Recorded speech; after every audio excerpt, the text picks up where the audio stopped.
हम भी नहीं खा पाएंगे। दशा ये हो रही है। आमतौर से ऐसा साहित्य बांटा जा रहा है जैसे रेवड़ी बांटी जाती। ये श्रुति की आराधना नहीं है। ये बिल्कुल हम देख रहे हैं प्रत्येक अखबारों में और प्रत्येक ग्रंथों में यही पहले मुख्य रूप से ध्यान से पढ़िए। अंडरलाइन, अंडरग्राउंड में कितना हो गया पता नहीं। केवल प्रवचन में अंडरलाइन क्यों? अंडरस्टैंडिंग होना चाहिए कहां पर क्या क्या लिखा हुआ है, नहीं तो वह अभिशाप है। और ये हो रहा है और बहुत अच्छे अच्छे व्यक्तियों के द्वारा हो रहा है। श्रीमान भी इसमें अच्छे भाग ले रहे हैं और अपनी राशि का योगदान दे रहे हैं और समझते हैं हम तो अब तीर्थंकर प्रकृति के बंध की योग भागीदारी हो रही है। अभीक्ष ज्ञानोपयोग, ये गलत बात। प्रशस्त राग क्यों? राग को प्रशस्त कहने का अर्थ क्या है? अब चलिए, इतनी भूमिका बन गई। अब सम्यक दर्शन प्राप्त होता है तो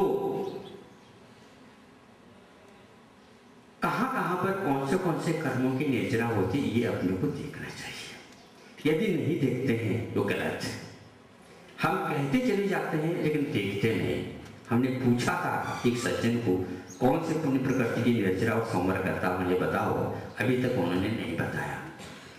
कई विद्वानों के सामने हमने रखा लेकिन प्रवचन तो जारी है। ये गलत है। मैं गलत नहीं कह रहा हूं, मैं बहुत होशियारी के साथ कह रहा हूं, क्योंकि घातिया कर्मों के क्षय पहले करना होता है। घाते कर्म जितने भी हैं वो सब पाप प्रकृति हैं। जब पाप प्रकृति है तो पाप प्रकृति को क्षय करने की बात करना चाहिए, पहले पुण्य की बात नहीं करना चाहिए। हाँ, ये अवश्य है जिसके द्वारा पुण्य बनता है उससे भी बढ़कर के कोई कार्य हो सकता है, उसका भी सहारा लेना चाहिए, ये बात अलग है। जैसे मान लो प्रवचन के लिए आप बैठे सुनने के लिए मैं कर रहा हूँ, इससे भी बढ़कर के मेरे पास वह साधन है जो कर्म निर्जर ज्यादा कर सकता है, लेकिन पुण्य तो उससे भी ज्यादा बढ़ेगा। वह है शुद्धोपयोग। स्वाध्याय के काल में हम स्वाध्याय कर सकते हैं और शुद्धोपयोग के समय पर वह पुण्य बनता है, दुनिया की किसी कार्य में नहीं बनता। ये मैं जानता हूँ, लेकिन आप लोगों का क्या होगा इसके भी थोड़ा सोचा जाता है। बनाता है जो रसोई बनाता है वो स्वयं खा सकता है, लेकिन जो रसोई नहीं बना सकते उनको खिला करके फिर खा ले। ये एक सभ्यता है। उसी प्रकार हम कह रहे हैं कि पुण्य का तो बंध रोक ही नहीं सकता, रोकना भी नहीं है, लेकिन पुण्य के फल से आप सावधान रखिए। पुण्य के फलों को मत खाइए, मत भोगिए, ये सिद्धांत है। यह भोगानुराग और उसको बांटना, यह धर्मानुराग, दोनों एक नहीं है।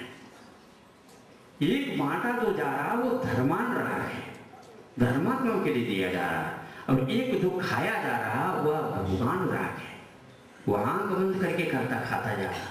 तो रात दिन तो विषयानुराग में तो लदे हुए हैं और प्रशस्त राग वालों को कह देते हैं अरे ये क्या कर रहा है, धार्मिक कार्य नहीं है। हमने ऐसे ऐसे पर्चे देखे, सुने, देखे, पढ़े। देव दर्शन करना, पूजन करना, दान करना, इसमें धर्म मानना मिथ्यात्व है। आप निष्पक्ष होकर के सुनिए। श्रावक को हमेशा हमेशा निष्पक्ष होकर के सुनना चाहिए। हम उसकी वृत्ति श्रावक की होनी चाहिए। दूध पी ले, पानी छोड़ दे, ये श्रावक का कर्तव्य होता है। पानी की आप आलोचना न करिए, दूध को सेवन करिए, पुष्ट हो जाओगे। ये नियम है, किंतु आज ये हो रहा है। इस सबको देख करके ऐसा लगता है अंधेरी नगरी आ रही है। अब अपने आप को बचाना ये अनिवार्य है। जिसका जैसा होगा होगा, क्या कर सकते। कर्म ही इस प्रकार के उदय हो तो हम क्या कर सकते। अभी तक ढूंढ लीजिए और तर्क के साथ ये सिद्ध कर लीजिए राग को क्यों प्रशस्त कहा। इसलिए कहा सम्यक दृष्टि ही इस प्रकार का राग कर सकता है, मिथ्या दृष्टि नहीं कर सकता। ये इसके इसके लिए उन्होंने प्रशस्त राग रखा और कुंद कुंद देव ने अपनी लेखनी के द्वारा ये सब कुछ कहा। वीतरागता की प्राप्ति के लिए प्रशस्त जो धर्मानुराग है, देव गुरु शास्त्र के प्रति जो राग होता है वह अभिशाप नहीं बल्कि यूं कहना चाहिए अनिवार्य है, उत्तरी भूमिका में। इस अध्यात्म के रहस्य को हम न खोल करके हमने खो दिया, खोला नहीं। तो इसलिए अब चलिए सम्यक दर्शन प्राप्त करना है तो क्या करना होता है। आचार्यों ने कहा सम्यक दर्शन की प्राप्ति जो होती है शुभ लेशा के साथ होती है, मनुष्य और तिरंजों के अपेक्षा से। सर्वत्र नहीं ले जाना इसको। अब शुभ लेशा, शुभ लेशा तो क्या है? जिसके द्वारा पुण्य बंद होता है। ये बंद हुए बिना सम्यक दर्शन की भूमिका बन ही नहीं सकती। इसलिए सन्नाउत्तिलेशा, इस प्रकार आचार्य कुंद कुंद ने कहा। इस शुभ लेशा का हम समर्थन इसलिए कर रहे हैं कि कुंद कुंद ने ही अनिवार्य कहा, यह होना अनिवार्य है। और ये कहां तक होता है? ये धर्मानुराग का प्रतीक है। इसी के माध्यम से स्वयं धर्म का संरक्षण कर सकेंगे, नहीं तो नहीं। इसलिए अनिवार्य हो गया। तो शुभ लेशा हमेशा रखिए। जहां वाद विवाद और कूट लेख आदि चलते हैं, कृष्ण लेशा के प्रतीक हैं, ऐसे गौण सर में लिखा। जितने भी पक्षपात की बात है, धार्मिक पक्षपात को छोड़ करके, वो सारे के सारे कृष्ण लेशा के ही प्रतीक हैं। वो भले शाकाहारी हो, वो भले ही अठपहरी घी खाता हो, वह भले ही रात में पानी को याद तक नहीं करता हो। क्या कहा? कटु लग सकते हैं महाराज, हमने जब से खबर है तब से रात के पानी का विचार है। ठीक, बहुत अच्छी बात, बहुत ही बढ़िया। लेकिन कृष्ण लेशा से भी बची हो। ये क्या? कोई भी व्यसन का त्याग नहीं है भोग भूमि में, लेकिन शुभ लेशा रहती, क्योंकि उनको स्वर्ग ही जाना, स्वर्ग ही जाना अथवा देव ही होना। मिथ्या दृष्टि हो तो गौणत्री में चली जाएगी, जहां तक उसका आगम के उल्लेख नहीं। ये तो कल्पवासी देवों में जाना है। कोई भी त्याग नहीं है, लेकिन शुभ लेशा हमेशा बनी रहती। मनुष्य के लिए का शुभ लेशा रखो। ये शुभ लेशा से कोई मतलब नहीं। अपनी आत्मा की बात करना, अपनी आत्मा की बात तो करना है, लेकिन अपनी आत्मा से बात करने के बाद तो और मध्याह्न में हम कहेंगे। अभी आत्मा की बात करना, यह शुभ लेशा के साथ करो। यदि मान लो मन में ठान लिया आपने, उसको जवाब देना, इसको जवाब देना, श्रुति की आराधना हो ही नहीं रही। आगम की बात तो समझते हैं नहीं, और जो व्यक्ति दूसरा कह रहा है उसको केवल तोड़ना ही है, तो आपको आगम पहले अध्ययन करना चाहिए, फिर बाद में तोड़ सकते। नहीं तो आपका प्रकाशन की एक पद्धति अलग हो सकती है, उसको हम मना नहीं कर सकते, लेकिन वो आगम तो हम उसको स्वीकार नहीं कर सकेंगे। भले मैं अकेला हो सकता है, इसमें कोई बाधा नहीं। दुनिया यदि स्वीकार कर ले तो कर ले, लेकिन मैं तो उसको आगम नहीं कर सकूंगा, क्योंकि आगम में ऐसा लिखा ही नहीं गया। एक पद्धति और चली है कि आगम के प्रकाशन करते हुए महाभारत में सारे गोल मटोल कर दिया जाता, जो ऊपर का कोई भी अंश उसमें नीचे आता ही नहीं। हमने सारे पढ़ लिए, ध्यान रखना, पूरे देख लिए। इसलिए हमने ये कहा ये नीचे का हिस्सा जितना है जिसको पढ़ने में आता है जनता के सामने, वो सारा अनागम है, क्योंकि आगम का समर्थन उसके एक अंश में भी नहीं हो रहा, गलत हो रहा है। इससे जिस भाव को ऊपर कहा गया है आवश्यक है, उसको नीचे औदिक कह करके छोड़ दिया जा रहा। और ये कहा जाता धार्मिक अनुष्ठान जितने भी हैं वो सारे औदिक भाव के अंतर्गत आ जाते हैं। इसके द्वारा केवल पुण्यबंध ही होता है, दूसरा कुछ भी नहीं होता। आचार्यों ने कहीं भी ऐसा नहीं लिखा। यदि ऐसा ही होता है तो बंद का विधान थोड़ी कर रहे हैं, वो बंद के विधान नहीं कर रहे हैं, किंतु एक संग्रह का विधान के लिए रखा, उसके साथ बंद होता है। क्योंकि राग के साथ जो भाव रहता है वो प्रशस्त राग माना जाता है। लेकिन प्रशस्त क्या है? यह धर्मवीत रागता की ओर जो दृष्टि गई है यह प्रशस्त है, किंतु यह राग के साथ है, इसलिए उसको प्रशस्त राग कहा। वह राग के द्वारा नहीं है, किंतु राग के साथ है, इसलिए उसको प्रशस्त कहा। और ये चलेगा, और ये रास्ता है, ये नियम है। इसको जो तोड़ना चाहेगा वह आगम को ही तोड़ रहा है, और आगम के साधारण भाई उनको ही तोड़ रहा है। वो तोड़ करके वो कहाँ पर रहना चाहता है वो भगवान चाहते, वो जाने। ये निश्चित कटु सत्य है। सत्य और कटु क्यों? अच्छा नहीं लगता इसलिए कटु। सत्य को कटु क्यों कहा? इसलिए कहा कि वह अच्छा नहीं लग रहा सामने। अच्छा लगे या ना लगे, लेकिन दवाई भीतर पहुंचने दो, फिर बाद में ठीक कर देगा। इसलिए हमें देना है, लेना नहीं है। लेना वो आप जानो, हमें तो देना है। हम घुमा कर नहीं दे सकते, हमें लेना देना है। और आपको लेना हो तो ले लो। नहीं महाराज ये तो अच्छा नहीं लग रहा, अच्छा तो लगेगा नहीं। रसगुल्ला बहुत अच्छा लगेगा, उसके साथ तो पेट बिगड़ा हुआ। मान ली मेरी बात बेटा, तो नहीं मानता है तो कोई बात नहीं, क्या करना, हमें तो मिठाई चाहिए, दो शुगर कोटेड करके दे दो, बोलो नहीं उसको। तो हम शुगर कोटेड करा करके आपको दे रहे हैं, आपको उल्टी नहीं होगी। लेकिन जो भीतर पहुंचा है वो जो बाहर निकलेगा, ये भीतर कुछ रहने नहीं देगा। ध्यान रखना, पूरा पूरा क्लियर कर लीजिए। विवेचना दे रहे हैं, विवेचना नहीं हो तो हम क्या करें? बहुत दिन के हैं, सारा साल मरवा नहीं निकल पा रहा, धीरे धीरे निकलेगा, एक आध बार में नहीं निकलेगा, निकलेगा अवश्य। और जिनवानी को जिनामृत विरेचना कहा। जिनेन्द्र भगवान की वाचना कैसी है? वह विवेचना करने वाली है। अमृतमय अमृतमय तो बैठ गए आप लोग आकर के, महाराज कुछ अमृत जैसे कुछ मिल नहीं रहा, तो विवेचना हो रहा। विवेचना करना ही जिनवानी का कर्तव्य है, जो भीतर जाकर के विकृति पैदा कर रही है। तो आज जितनी प्रशस्त राग की आलोचना, कटु आलोचना देखने को सुनने को मिली है, संभव है कुंद कुंद के जमाने में भी नहीं होगी, ऐसा लगता है। तो यह है विवेचना की, इसलिए तो दी जाती है। तो वहां सम्यक दर्शन प्राप्त करता है। जब सम्यक दर्शन प्राप्त होता है उस समय क्या होता है हमें बताओ। सम्यक दर्शन प्राप्त होने से पूर्व में ही एक समय आता है जो मिथ्यात्व का उदय चल रहा है, चतुष्टानी बंध होना प्रारंभ होता है। क्या कहा? चतुष्टानी, जो पहले प्रशस्त प्रकृति बनती थी अनुभाग के साथ, वो 4 स्थान के साथ, जगह नहीं 4 स्थान के साथ। ऐसे क्यों? ये तो सम्यक दर्शन की महिमा। अभी सम्यक दर्शन तो हुआ ही नहीं, उससे पहले ही है, यह अनिवार्य है। अब प्रशस्त प्रकृतियों की दुष्स्थानी,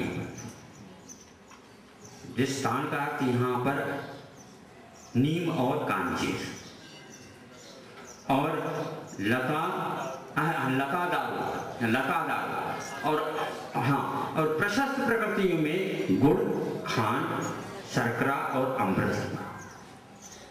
उसमें निम्बोली वगैरह कुछ नहीं आना, क्यों? यह सिद्धांत है। सम्यक दर्शन की चर्चा होने लग जाती है तो ये बंध रहा। और कुंडी बंद को आप यही कहो,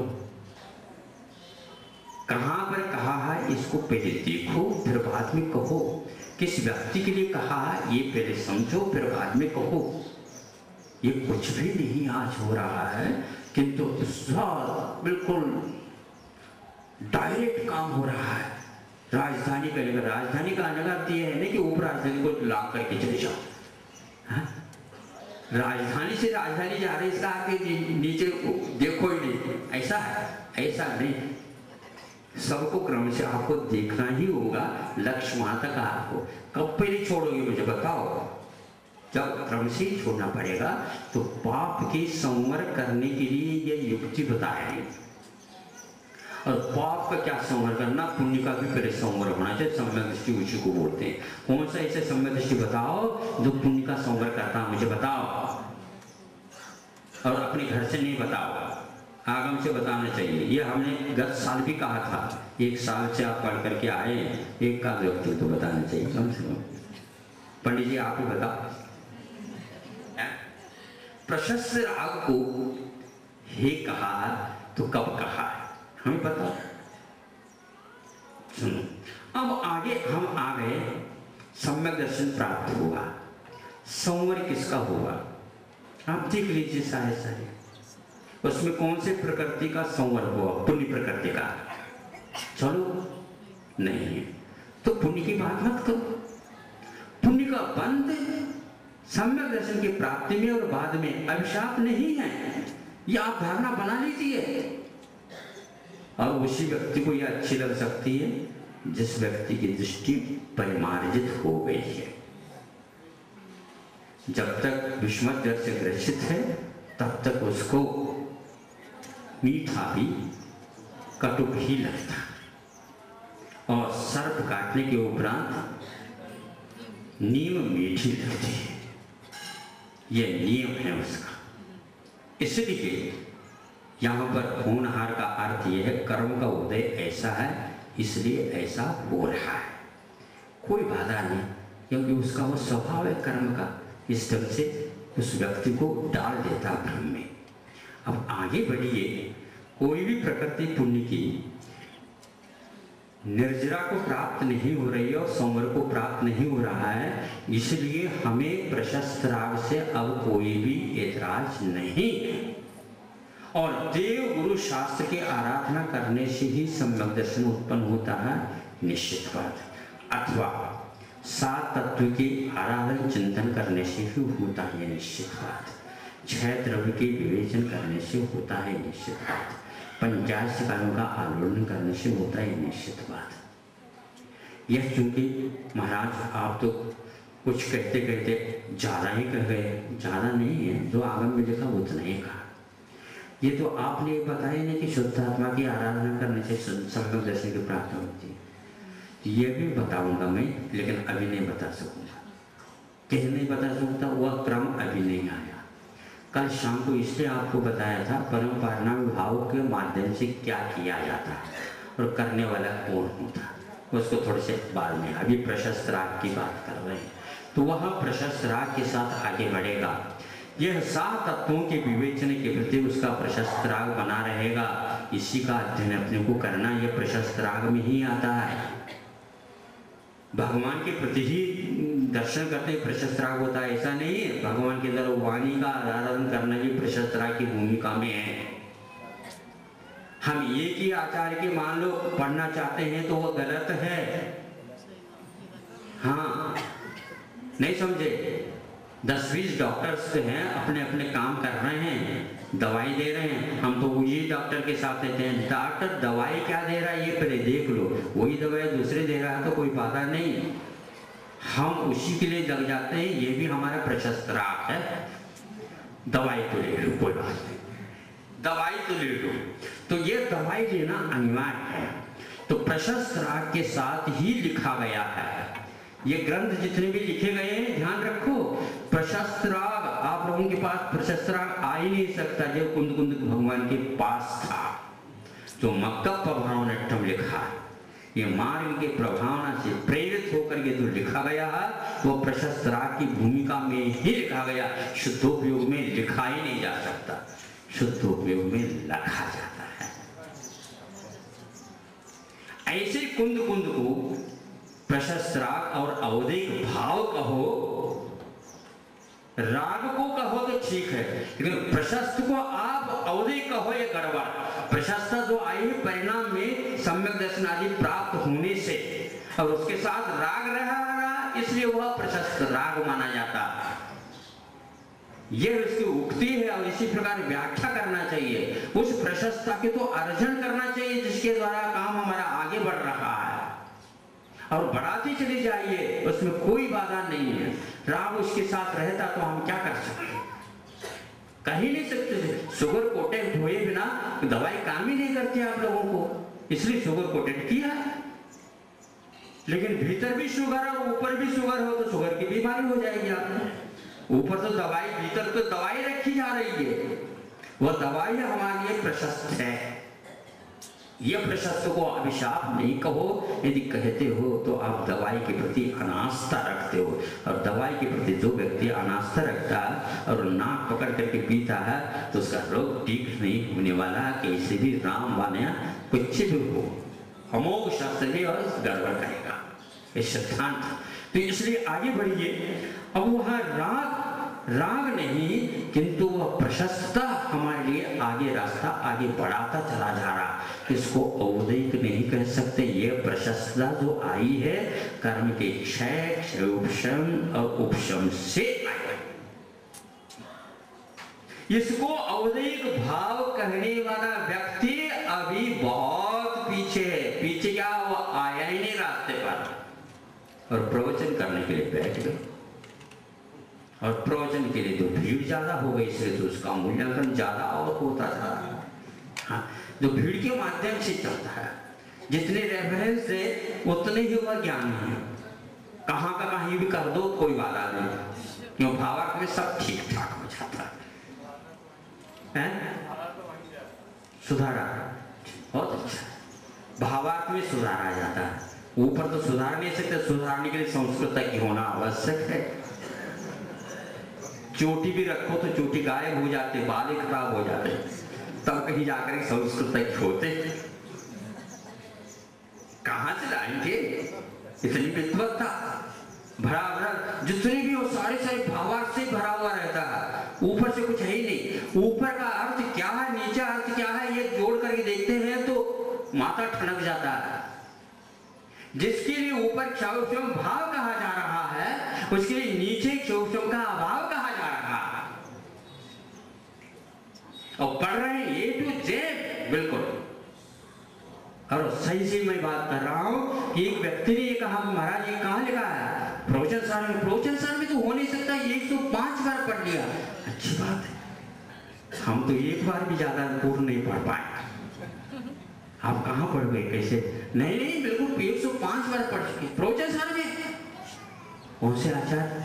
तो प्रवचन सार में आचार्य तो 3 है, एक तो कुंद, एक अमृतचंद जी और एक जयसन जी। जयसन आचार्य ने लिखा होगा? नहीं, अमृतचंद जी। अमृतचंद जी तो लिख ही नहीं सकते। बहुत अच्छी बात, टेप कर लो, लिख लो।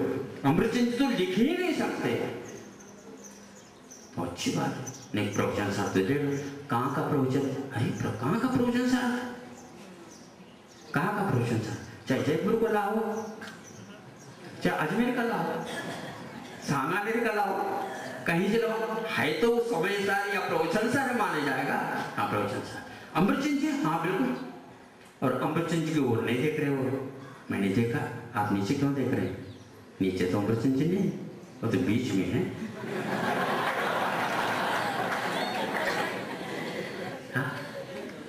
ये गड़बड़ है। ये प्रण ले लो आप, ये प्रण ले लो। अमृतचंद जी को सुरक्षित रखना चाहते हो, कुंद को सुरक्षित रखना चाहते हो, जयसन महाराज को सुरक्षित रखना चाहते हो, उस भावक को उड़ाओ। नहीं तो बिल्कुल गलत हो रहा है। दवाइयों का सेवन यदि लेबल लगा करके घटिया माल दिया जाता है तो सर्वप्रथम कानून कहता है महान अपराध है। ये श्रुत का बिल्कुल अनादर ही नहीं है, ये श्रुत का घाट है। आप रक्षित नहीं कर सकोगे। ऊपर लेवल वगैरह कहां से कर रहे हो आप लोग? बहुत सावधानी की आवश्यकता। दवाई नहीं लेते तो भी रोग ठीक हो सकता। दवाई खराब लोगे अकाल में मृत्यु होगी। अभी श्रुत की अकाल में मृत्यु होने नहीं देंगे हम, ध्यान रखो। अब आगे चलिए, आगे क्या करना बताओ। आगे कहना, उन्होंने कहा कि महाराज ये लिखा क्षयोपशम दशा विश्रांत दर्शन चारित्र मुनि पुद्गलानो परत्वेन क्षयोपशम विशिष्ट क्षयोपशम दशा विश्रांत। ये अमृतचंद के वाक्य है और हिंदी में लिखा गया है विशिष्ट क्षयोपशम दशा का अभाव नहीं हुआ हो। हमने खबरदार कहा, देखो यदि वह नहीं हुआ ऐसा लिखते हैं तो अशुभोपयोग के लिए क्या लिखा? विशिष्ट उदय दशा विश्रांत लिखा। अमृतचंद जी ने अशुभोपयोग के लिए दर्शन और चारित्र मुनि के विशिष्ट उदय दशा लिखा और शुभोपयोग के लिए क्षयोपशम दशा लिखा। दोनों इक्वल कह रहे हो आप। उदय और क्षयोपशम दोनों को एक मानने वाला व्यक्ति अभिभाव का अध्ययन किया है। गाथा तो अमृतचंद की जीवन गाथा है। प्रवचन सार तो 105 बार पढ़ने वाले गाथा की बात न करें। हाँ, नहीं पढ़ा तो पढ़ने का प्रयास करो, पहले पढ़ने का संकल्प ले लो। अमृतचंद जी को पढ़ेंगे, ये ध्यान रखना, अमृतचंद जी को पढ़ेंगे, और अमृतचंद जी का नाम लेते हो तो हिंदी नहीं पढ़े। वाचना के समय पर हमने ये कहा था, सागर में वाचना हो रही थी, उस समय कहा ये कहाँ लिखा, तो देखो ये लिखा, नीचे क्या है, नीचे ये उपाध्याय का संपादन नहीं, तो ये उपाध्याय का हिंदी का संपादन यदि नहीं है तो इसको इसके साथ क्यों जोड़ा गया, किसी ने भी उत्तर नहीं दिया। उस समय हमें बुरा माना पड़ा, हमें बुरा और बुरा ये है जानना, हमें कोई मतलब नहीं, इससे कोई फर्क नहीं पड़ता। हमें तो कहेंगे, आगे बता, सुनो तो वही हम बता रहे हैं, नाम से नहीं, हम तो कृति से माना। अब सुनिए आगे थोड़े सुनिए, मतलब क्षयोपम भाव ऊपर लिखा गया, नीचे उसका अनुवाद हो रहा उदय दशा, या क्षयोपम नहीं हुआ हो, मतलब क्षयोपम नहीं हुआ हो और अशुभोपयोग के लिए उदय रहा हो, दोनों इक्वल बना दिया, एक में नेगेटिव और एक में पॉजिटिव। तो अशुभोपयोग के साथ उदय लिखा और शुभोपयोग के साथ क्षयोपम नहीं हुआ, यह अनुवाद कर दिया, तो दोनों इक्वल हो गए। इसको लेकर के बाजार करा, जब इसमें लिखा, जो इसमें लिखा, ये नहीं लिखा, अमृतचंद जी ने ये नहीं लिखा। वही कुंद की तो यह बात नहीं मान रहा हूं, मैं तो कुंद के रहस्य को खोलने वाले अमृतचंद जी की बात कर रहा हूं।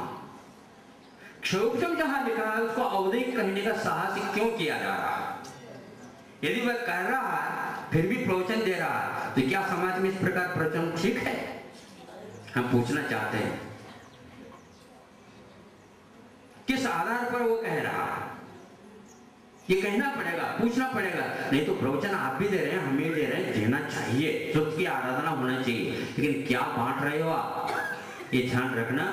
जिस व्यक्ति के पास माल ठीक रहता है या नहीं रहता वो जाने, लेकिन जिस पद्धति से वह बांट रहा है उसको बांट और तोल तराजू ये दोनों सरकारी होना चाहिए।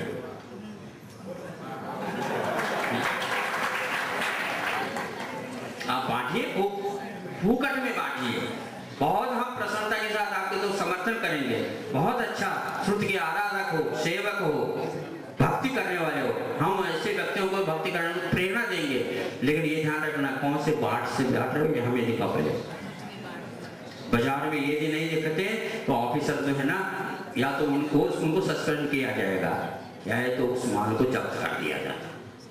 ये बिल्कुल ये एक दिन आने वाला है ये, और ऐसा नहीं आने वाला है, ध्यान रखना, ये आएगा निश्चित बात। हम सारे जितने भी दुकान देखेंगे कौन सा माल कहां से कैसा बांट रहा, नहीं तो अभियान चालू हो सकता है, इसमें कोई बात नहीं, हम चुप हैं, एक भी शब्द कहें तैयार हो जाएगा पूरा, ध्यान रखना, लेकिन ऐसा नहीं कहेंगे हम। यदि आप सुनते हैं समय पर तो अच्छा, नहीं है तो एक दिन आने वाला है, हम ये कहेंगे ये बिल्कुल गलत हो रहा, गलत को गलत कहने में कोई भी बाधा नहीं, और कहना चाहिए। इसमें जो व्यक्ति मौन रहता है उसका भी अपराध माना जाएगा, ध्यान रखना। उस लाइन में यदि अभियान में नहीं आएंगे तो उसको भी अपराध है, क्योंकि वोट इधर देकर के सपोर्ट उधर यदि होता है तो सोट उसके ऊपर भी पड़ेगी, इसमें कोई संदेह नहीं, तीनों एक बात है। इसलिए अब उस समय उन्होंने कहा महाराज ये तो शोध की बात हो गई, क्या सुन लो क्या कह रहे हैं, ये तो शोध की बात हो गई, आप कह रहे हैं 105 बार पढ़े, नई बात हो गई, ये शोध की बात हो गई। शोध नहीं है, केवल अमृतचंद जी से बात करने से ये बात समझ में आती है और कुछ नहीं। आप लोगों ने केवल नीचे के भावार्थ पढ़ करके काम चला रहे हैं, इसलिए ऐसा हुआ है। इसलिए जो व्यक्ति अपने शुभोपयोग को और अशुभोपयोग को अवधिक मानता है, ना उन्होंने कुंद को समझा, ना अमृतचंद जी को समझा, न जयसेन महाराज को समझा, और उनको धवला दो माँ धवला तो बहुत दूर की बात है ही नहीं। एक बात इसके उपरांत शुद्ध भावेन बिना शुद्ध भावेन बिना तक खया अनुमति दो। एक जय धवला में एक गाथा आती है, पूर्वार्ध में करके उत्तरार्ध में बता रहा हूँ, गाथा पूर्ण याद नहीं। तो उसमें तो शुभ और शुद्ध भाव के बिना कर्म क्षय करने का कोई दूसरा साधन है ही नहीं। क्या कहा? शुभ और शुद्ध भाव के बिना कर्म क्षय करने का दूसरा कोई साधन ही नहीं। इसलिए शुभ भाव को जो कर्म क्षय का साधन बता रहा है, गाथा बता रही है, उसका अनुमान किसके साथ जोड़ करके किया जा रहा? ओदैया बंदैया, इसके साथ जोड़ करके किया जा रहा है। आप पढ़ लीजिए अपने आप में कहां का रेफरेंस किस प्रकार दिया जा रहा है तो मूल में, और नीचे हिंदी क्या दी जा रही है आप पढ़ लीजिए। उसको आगम भी नहीं आ रहा प्रकाश में, और भावार्थ के माध्यम से गोड़ मटोड़ किया जा रहा है। ये सब गलत है। यह सामान्य जनता के लिए धोखा है, और सबसे महान अपराध तो आत्म धोखा है। आत्मा को वह वंचित कर रहे हैं, ये ठीक नहीं है। औधिक भाव उसको सिद्ध करना, शुभ भाव को, क्यों? ये प्रशस्त राग औधिक नहीं है, राग उसके साथ है। अब तीसरी बात हम ये कहना चाहते हैं, ऐसी युक्ति दी जा रही है, वहां जो प्रशस्त शुभ भाव है वह कर्म की निर्जरा करता है। हाँ, पूर्ण कर्म निर्जरा नहीं कर सकता, जिसके द्वारा पूर्ण निर्जरा नहीं होती। इसलिए ऊपरी सीमा में शुद्धोपयोग की भूमिका में यह शुभोपयोग का अपराध कहा गया। शुभोपयोग का अपराध का अर्थ उसके साथ, इसलिए वह निरपराधी है, वह निर्वाण को प्राप्त कराने वाला है। अब क्या लगाते हैं? इसलिए इधर कर्म धारा भी चल रही है और एक शुद्धोपयोग ज्ञान धारा भी चल रही है। यह अपने घर की बात है। ये दो एक साथ उपयोग मानना जैन सिद्धांत के बिल्कुल विपरीत है, और बिल्कुल खुल्लम खुल्ला लिखा हुआ पंचम गुणस्थान में, छठे गुणस्थान में शुभोपयोग की अधिकता है, अशुभोपयोग की न्यूनता है, और शुद्धोपयोग की भी स्थापना है। ये कहां से निकाला? एक साथ तीन तीन उपयोग लिए जा रहे हैं। एक साथ तीन तीन उपयोग नहीं, एक उपयोग एक समय में होता है। धम्मेन परिणप्पा, ऐसे प्रवचन सार में लिखा गया। आप पढ़िए, जिस धर्म के साथ परिणत होता है वो समय उसी धर्म वाला होता है। कदाचन है शुभोपयोग भूमिका, कदाचन ये शब्द बताता, संस्कृत की आप निकाल सकते हैं। कदाचन कभी कभी वह शुभोपयोग की भूमिका में चला जाता धर्मात्मा, कभी कभी वह शुद्धोपयोग भूमिका में चला जाता धर्मात्मा, किंतु एक साथ शुद्धोपयोग और शुभोपयोग में नहीं जा सकता। यह वहीं पर होता है। कदाचन ये शब्द बता रहा है, हमेशा हमेशा एक साथ रहते हैं, ये आगम के प्रतिकूलता है। इसके लिए युक्ति ये दी जा रही है कि जिस भाव के द्वारा बंद होता है उस उदाहरण के द्वारा संवर और निर्जरा मानना मिथ्यात्व है, ये गलत है। जैनाचार्यों की ये कृत्य है ही नहीं, ऐसा कहा नहीं गया। क्या महाराज, कार्य भेद में आप कारण भेद नहीं मानते? क्या कहा? कार्य भेद है तो कारण भेद होना चाहिए, ऐसा कहा गया। यह जैनाचार्यों की न्याय की युक्ति नहीं है। कार्य भेद के साथ कारण की भेदता होना चाहिए, किंतु कारण के द्वारा कार्य होता है और एक कारण के द्वारा अनेक कार्य होते हैं, ये न्याय है। क्या कहा? सुनिए तो, हम सुनिए तो, परस्पर विरुद्ध नहीं है। एक कारण के द्वारा अनेक कार्य हो सकते हैं, अनेक कार्य हैं, इसलिए कारण भेदता होना चाहिए, जैन न्याय नहीं है, ये कहा गया। कहां से आप लिखा महाराज? कहां से कह रहे? आप कहां से? पहले बताओ मुझे, मैं तो बता दूंगा, 1000 बार बता चुका हूं।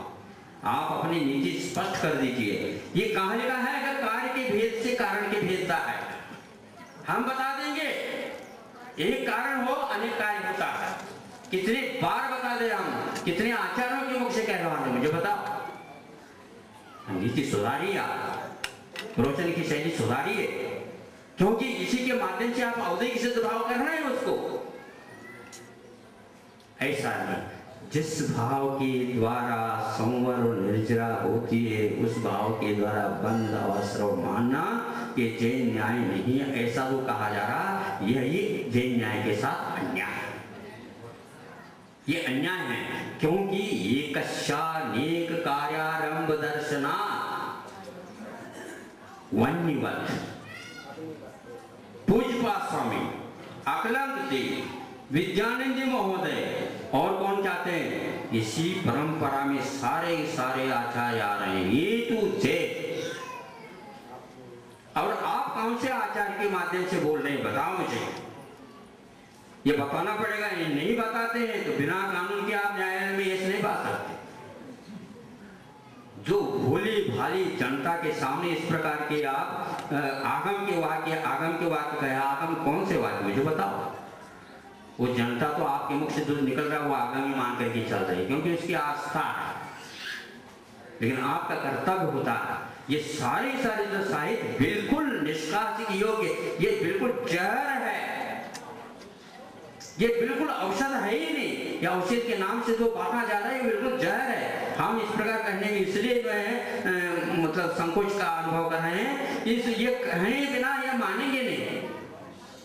आप इस जहर से पहले निकाल दीजिए, ये दवाई की दुकान में यह लगाना चाहिए और वह बिल्कुल प्रूव होना चाहिए, लाइसेंस चाहिए आपके पास, बिना आप बेच नहीं सकते। आप यदि बेचेंगे निश्चित रूप से हड़ताल होगा या अभियान होगा, निश्चित मेरे बिना कहे होने वाला है, ध्यान रखना।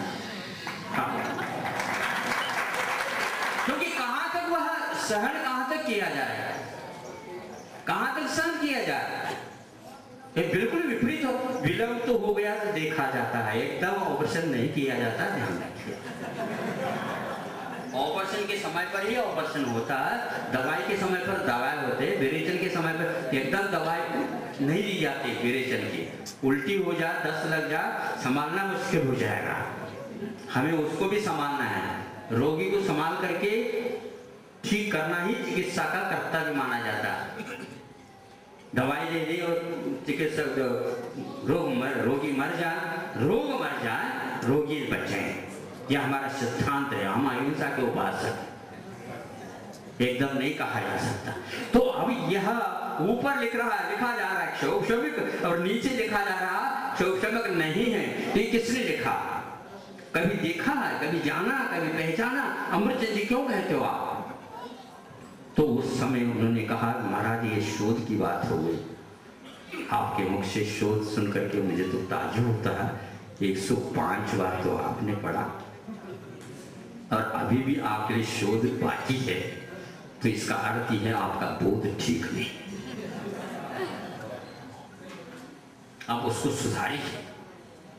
अब ये ध्यान रखना, सुधारना अनिवार्य होता है और अच्छा माना जाता, सज्जन का काम माना जाता। प्रतिशोध की ओर निकल जा रहा है, ये सब गड़बड़। हम जवाब देंगे, क्या जवाब देंगे? जवाब जनाब बताओ क्या देंगे? आपके पास जवाब है ही क्या? आगम ही नहीं है, ऊपर लिखा जा रहा उसकी वो भी दृष्टि नहीं गई। 1008 बार भी पढ़ लो तो भी यह नहीं आ सकेगा। अमृतचंद जी को पहचान के लिए ऐसा नहीं होता, यह बिल्कुल गलत हो रहा। तो औधिक भाव कह करके अशुभोपयोग को और शुभोपयोग को एक कोटि में ले लिया। ये आचार्य कुंद ने तो ये लिखा या अमृतचंद जी ने ये लिखा, शुद्धोपयोग और अशुद्धोपयोग दो भेद किए। शुद्धोपयोग मध्याह्न हम बता देंगे, अभी शुभोपयोग के साथ जो प्रशस्त राग है उसकी बात कह रहे हैं। लेकिन शुभोपयोग को और अशुभोपयोग को इक्वल नहीं कहा कुंद देव ने, किंतु अशुद्धोपयोग की कोटि में लिया। अशुद्धोपयोग के दो भेद हो गए, एक अशुभोपयोग और शुभोपयोग। यह अशुद्धोपयोग में आ गए और शुद्धोपयोग शुद्धोपयोग है और केवल ज्ञान उसका फल है, यह वर्गीकरण है। किंतु अशुद्धोपयोग कहा है, शुद्धोपयोग नहीं कहा है। इसका अर्थ यह नहीं कि शुभोपयोग और अशुभोपयोग दोनों इक्वल है, ये इक्वल आपकी नीति है या हिंदी की नीति है या भूल से लिखा गया हो सकता है। अमृतचंद जी की यह भूल नहीं हो सकती, जयसेन महाराज की यह भूल नहीं हो सकती। इसलिए क्षयोक्युम भाव को औधिक भाव सिद्ध करने का जो प्रयास चल रहा वो बिल्कुल गलत है और आगम विरुद्ध है। और असह्य है, अब वह सहन करने योग्य नहीं है, निश्चित रूप से वह सात्विक क्या है ही नहीं, उसका कोई अस्तित्व ही नहीं। जिसके लिए प्रशस्त राग की उपमा दी गई है, राग को प्रशस्त कहने से पूर्व में कुछ पूछा होगा। वो प्रशस्त भाव है, राग के साथ रहता है, इसलिए कहने में आता है, ये कहने में आता है, ध्यान रखना। हाँ, प्रशस्त भाव, फिर प्रशस्त राग का प्रशस्त भाव, इसी प्रशस्त भाव को उन्होंने शुभ भाव के द्वारा घोषित किया। हाँ, शुभ भाव तो कई प्रकार के होते हैं, निबोध में भी होता है, तभी तो वह मनुष्य बनता है, वह यहाँ पर प्रासंगिक नहीं, किंतु यह प्रासंग वह है जो वह भाव जो शुभ है उसके द्वारा भी संवर और निजरा होती है, और शुद्धोपयोग के द्वारा तो होती ही है। शुद्धोपयोग के द्वारा दूसरी बात भी होती है, वह निर्वाण की प्राप्ति साक्षात करता है, और जो शुभोपयोग के साथ है वह साक्षात तो नहीं, डायरेक्ट वह मेल नहीं जा सकती, वह डायरेक्ट गाड़ी नहीं है। क्यों आगरा वगैरह हो करके चली जाएगी, बीच में आगरा है, रुकेगी नहीं कुछ गाड़ियां, क्योंकि राजधानी टू राजधानी होते हैं। लेकिन हमारी तो वही गाड़ी है जो आगरा हो करके वहां पर भी करते करते करते ग्वालियर आगरा होते हुए दिल्ली तो जाएगी, समय लग सकता है, कोई बाधा नहीं, अनेक व्यक्तियों को लाभ और हो सकता है। शुद्धोपयोगी की संख्या तो बहुत कम रहेगी, शुभोपयोगी की संख्या अनेक स्टेशनों पर भर्ती करते हुए चले जाएंगे, और ज्यादा तो उधर ही है, थोड़ा सा समय और सही। जितने व्यक्ति गाड़ी में बैठे उतनी ही गाड़ी का मूल्य ज्यादा, हाँ, उपयोग ज्यादा होना चाहिए।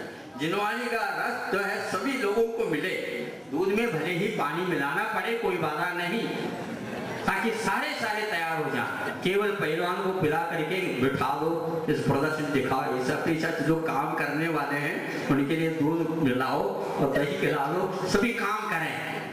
इसका परिवार बहुत बड़ा है, इसलिए आप लोगों ने ठीक नहीं किया, जिसने किया उनके लिए। तो उस समय उन्होंने कहा महाराज ये शोध की बात हो गई, यह नई बात हो गई। नई बात तो कुछ नहीं, आप लोगों ने नीचे देखा था, ऊपर नहीं देखा था। अभी कुंद इनसे भी आगे, कई बातों में कुंद के रहस्य अपने आप में बहुत अनमोल है, कुछ समय चाहिए। आपका समय यदि हो रहा हो तो रोक ले, नहीं समझे? जब खाने में रस आने लगता है उस समय आप महाराज रोकने की बात करते हैं। शुरू हुआ है, अच्छा, बहुत अच्छी बात। जब चलेगा खूब, आपको यदि समय मिल जाए, हमारे पास तो समय ही समय है और सार भी है। हाँ, आपके पास समय भी नहीं है तो सार कहाँ से आएगा? दिक्कत तो ये है। हाँ, प्राप्ति के लिए आए, बहुत अच्छी बात है। आपको समय की प्राप्ति हो जाए, हम भगवान से प्रार्थना भी कर सकते हैं, निश्चित बात है। अब ये समझ लीजिए कि शुभोपयोग और अशुभोपयोग को अशुद्धोपयोग कहने के कारण उसको इक्वल कहना ये गलत है, क्योंकि अशुभोपयोग के साथ जिस प्रकार बंद हो रहा है उसी प्रकार शुभोपयोग के साथ भी भिन्न प्रकृतियों का बंद हो रहा है, और बंद हो रहा है तो मुक्ति नहीं मिलेगी। अब देखो, मुक्ति नहीं मिल रही इसलिए उसके द्वारा केवल बंद हो रहा है, ऐसे कहेंगे तो हमने एक बार कहा था, फिर शुद्धोपयोग के द्वारा भी मुक्ति नहीं होती। ये क्या कहा हमारा? शुद्धोपयोग भी है, नई चीज बता रहा हूं, उसके बिना ये विवेचना रुकेगी नहीं आपकी।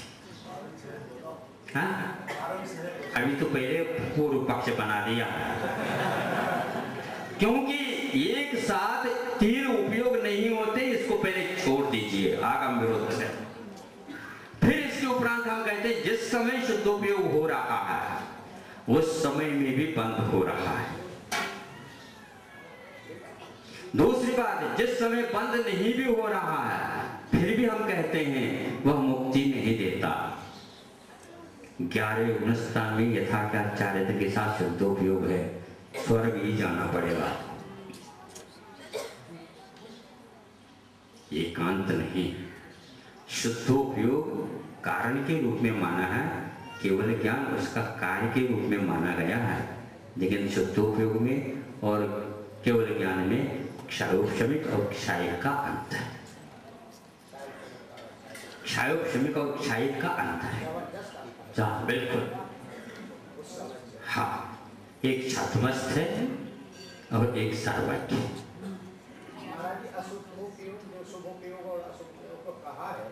जयसेन और ब्रह्मदेव से बात आ गई है ना, पहले कुंद के मूल गाथाओं में देखो कुंद ने शुद्धोपयोग के अपेक्षा से शुभोपयोग को आदि को निषिद्ध कहा। निषेधक वो है, लेकिन किस भूमिका में कहा ये आपने को देखना चाहिए। इन लोगों का ये कहना सम्यक दर्शन जो हुआ वह शुद्धोपयोग, उसके द्वारा संवर और निर्जरा हो रही है, बिल्कुल गलत है। आगम में ऐसा लिखा ही नहीं गया। यदि ऐसा होता तो शुभ भाव के द्वारा कर्म की निर्जरा कौन सी हो रही है आप बताओ।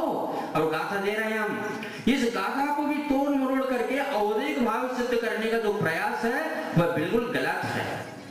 यह मतलब छुपाया जा रहा है। ये गाथा तो दे दी ऊपर से, संवर के लिए, कर्म निर्जरा के लिए शुभ और शुद्ध आवश्यक है, लेकिन इसका अर्थ ये है औदया बंदयारा, ये नीचे गाथा कोट करते हैं। तो ये बिल्कुल विपरीत बात कर दी। औदिक भाव तो बंद कर, उनका यह है कि प्रशस्त भाव क्षोभशमिक नहीं होता। या आप अपने आप को, आगम में ऐसा नहीं लिखा। यदि आगम को यदि छुपाओगे निश्चित रूप से दर्शन मुनि का ही बंद होगा, क्योंकि श्रुत का अवर्णवाद इसी को बोलते हैं। केवली श्रुत संग धर्म देवावरणवादो दर्शन मोहस्य, यह अवर्णवाद है मुख्यतः, जिसको आगम में संवर और निर्जरा के लिए कारण बताया, उसको आपने अवधिक भाव करके दूसरी गाथा कोट करके और उसमें आपने लिख डाला पूरा 10 पृष्ठ। कोई नहीं पड़ेगा। हम ये देखना चाहते ये गाथा क्यों आ गई। पहले गाथा ये दी थी, इसकी व्याख्या तो आपने की नहीं, कर ही नहीं सकते आप, क्योंकि प्रशस्त जो अवधिक भाव है, प्रशस्त का अर्थ अवधिक भाव है ही नहीं। क्षयोपम भाव अमृतचंद्र ने लिखा नहीं, उस गाथा में भी तो क्षयोपम भाव के लिए मोक्ष के लिए निकाय बताया। नहीं सुनो तो, लेकिन उसको उसने आपने अवधिक भाव सिद्ध किया, सिद्ध करना था आपको, इसलिए ऐसा कहा, लेकिन ऐसा है ही नहीं उसमें। गाथा में औदया बंदर औसम खाए मिथ्या मुख्य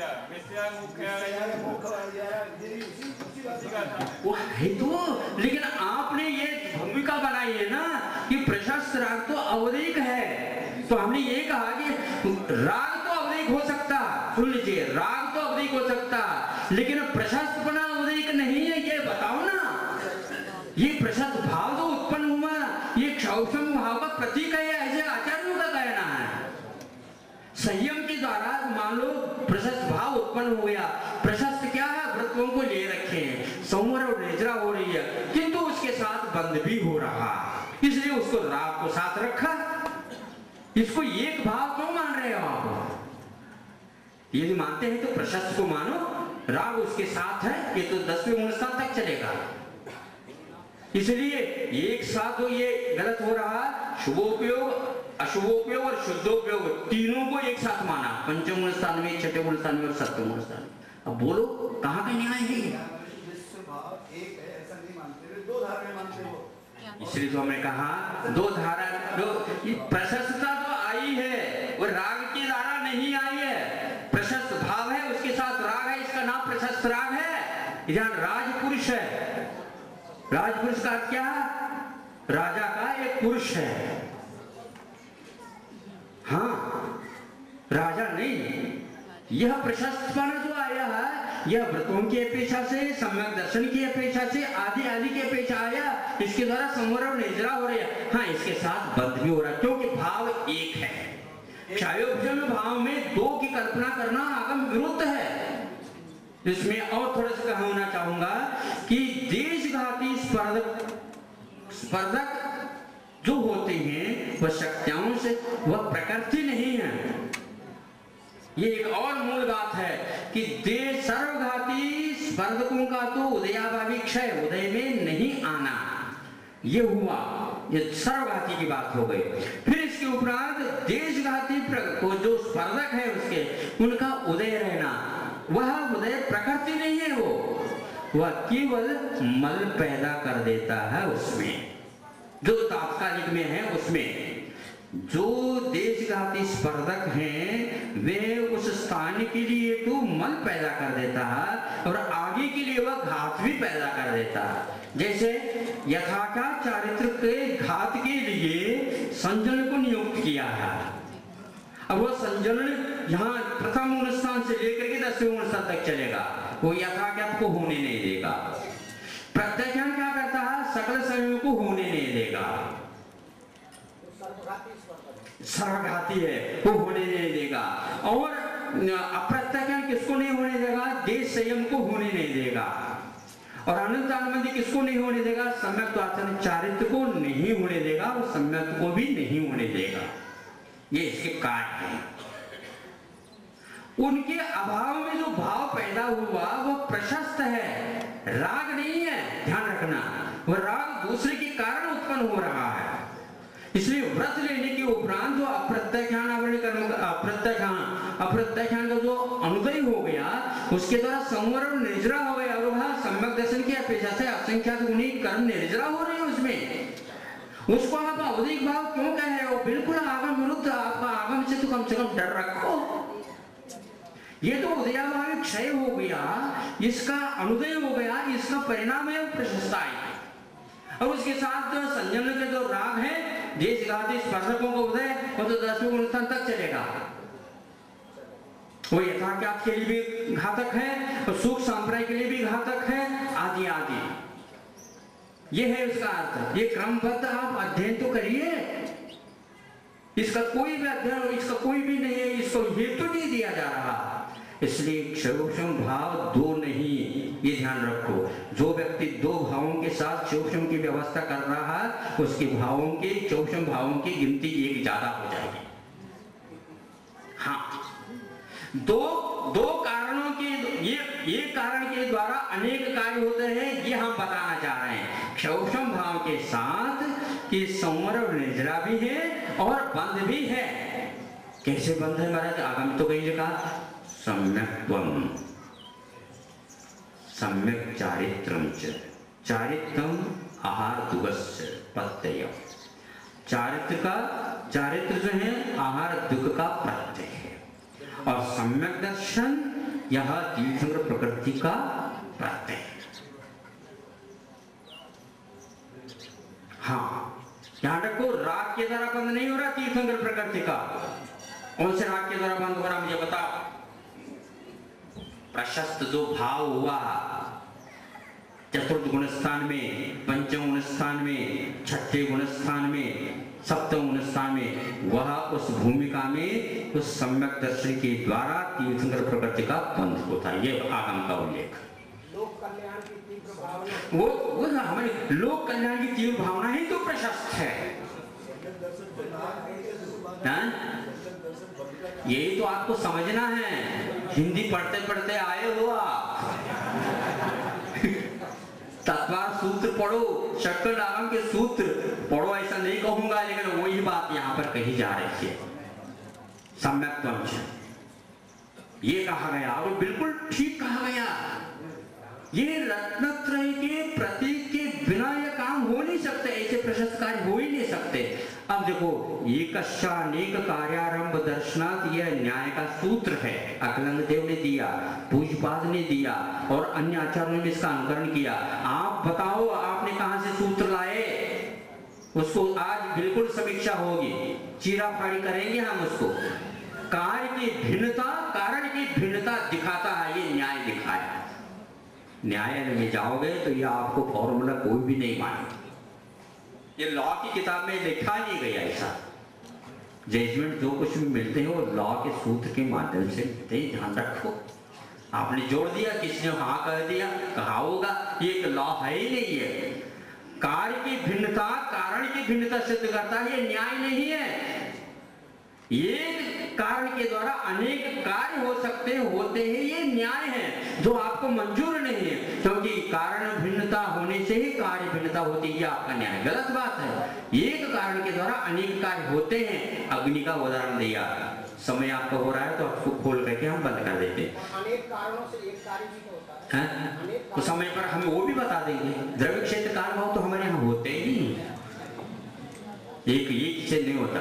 हाँ, अब देखो अग्नि, सर्वप्रथम इर्द गिर्द जहां पर अग्नि है वहां के वस्तुओं को प्रकाशित कर रही है, एक कार्य हुआ। ईंधन को जला रही है, दूसरा कार्य हो गया। वहां ऊपर जो मानो भगोनी में कुछ रखा है उसको पका रही है। और कौन सा चाहिए?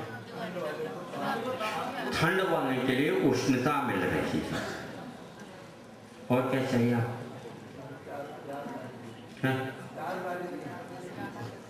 और क्या?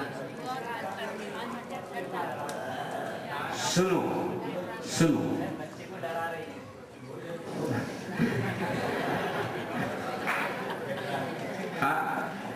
अनेक हमें कह दिया, अनेक कारण अनेक कार्य उसके होते ही, ये कह दिया, इतना ही पर्याप्त है।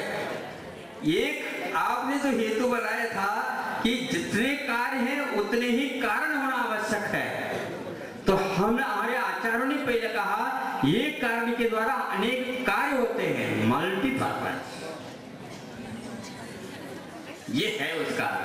अखिलंग देव ने हजारों वर्ष पूर्व में ये घोषणा की थी। उस समय यदि हम होते तो और ज्यादा अच्छा होता, लेकिन वह आज भी जीवित है, वाणी ध्यान रखना। लेकिन उस समय आप भी होंगे।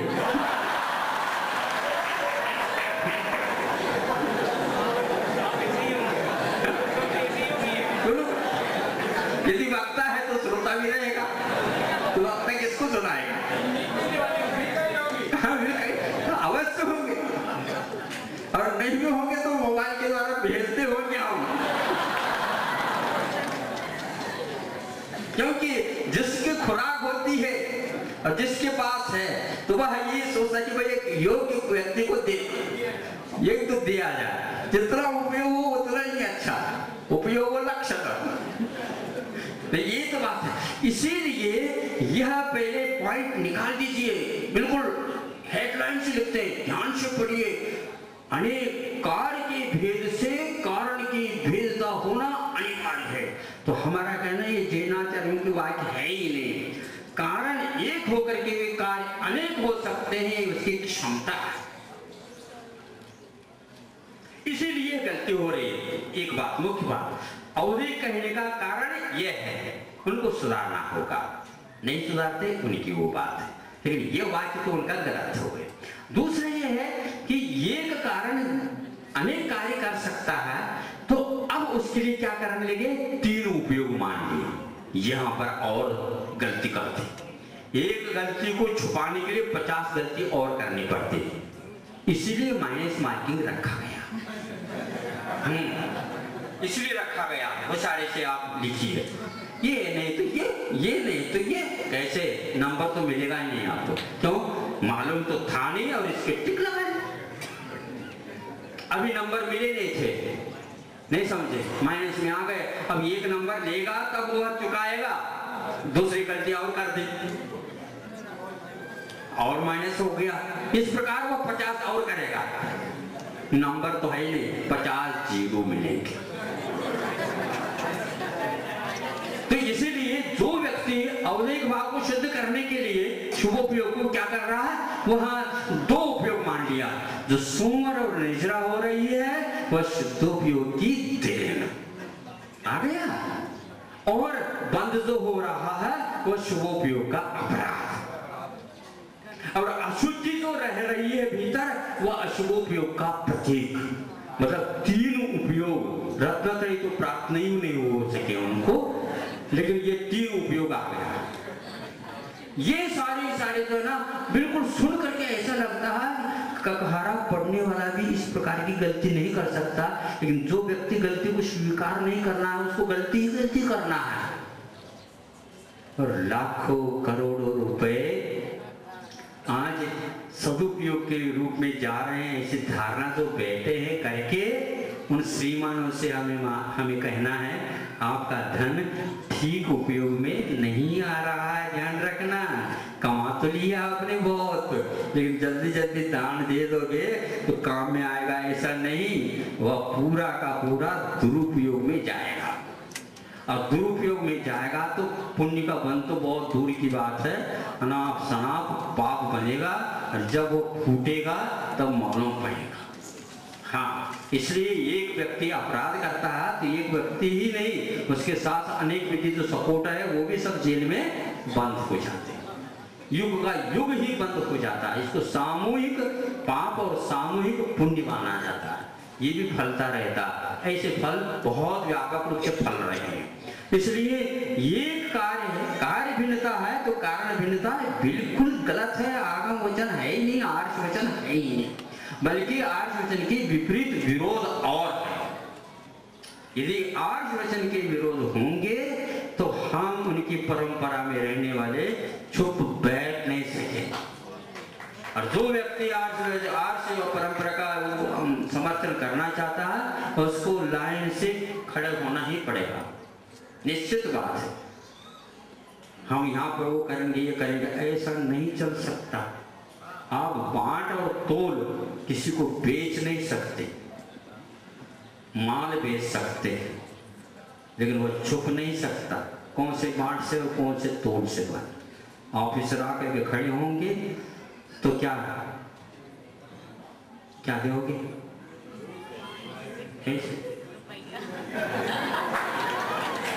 गिन करके नहीं, अनकाउंटेबल।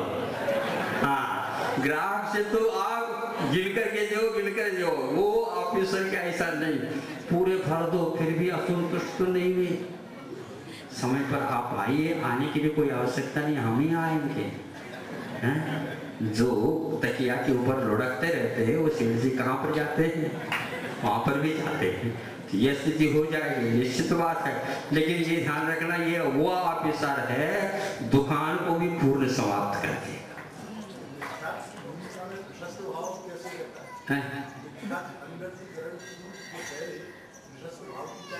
ये तो बता दिया ना, ये तो प्रशस्त होना तो अनिवार्य है, चतुस्थानी बंद तो होना ही है। और यह कहाँ तक जाएगा? 10 गुण तक तो हम लेकर के चले गए, इसका कोई है ही नहीं, इसकी ओर देखो ही नहीं। लेकिन जो कार्य के अनेकता के साथ कारण की अनेकता की जो युक्ति दी जा रही है, इसको पहले माइंड में बिठा दीजिए, ये गलत है। और आचार्यों के प्रमाण हमने दे दिए, बहुत सारे और प्रमाण हैं। समय आपके पास भी कम है, हम क्या कर सकते हैं? शब्दों के पास इतनी क्षमता है ही नहीं तो हम कह सकते हैं आप बहुत खाना चाह रहे हैं, हम परोसना चाह रहे हैं, काफी बनाया रखा है, समय के अभाव में रात्रि भोजन का त्याग, अकाल भोजन का त्याग होने के कारण हम क्या कर सकते? आप और बढ़ाइए।